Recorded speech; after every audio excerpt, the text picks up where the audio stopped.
Marami pong salamat, Mr. President. Ako po ay tumatayo ngayon para sa isang usaping pampersonal at pangkalahatang pribilehyo. Ginoong Pangulo, ang gulo-gulo na po natin.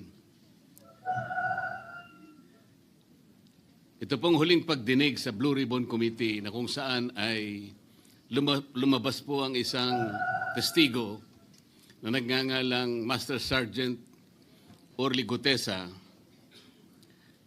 Ako po ay nabansagan na kulang po sa kortesiya. Para sa akin po ay hindi po tama na nagpapasaringan po tayo ng ganun. Iisa po ang ating layunin.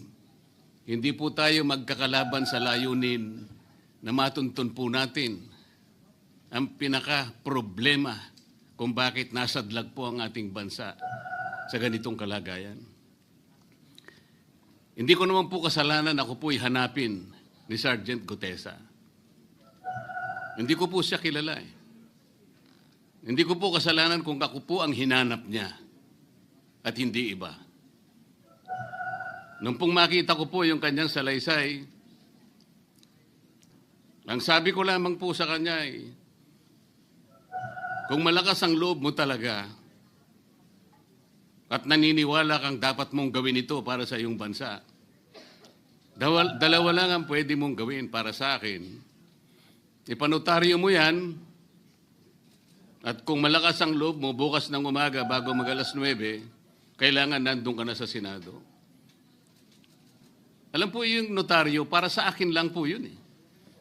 Gusto ko lamang siyang testingin kung talagang totoo nga ang kanyang mga gustong banggitin. Ang pinakamahalaga po ay haharap siya, tatayo, at susumpa sa kalagitnaan ng pagdinig. At doon ay pakikinggan natin. At doon ay sama-sama natin siyang i-interpolate. Tatanungin.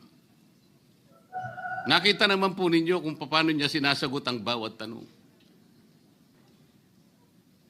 Walang pag-aalinlangan.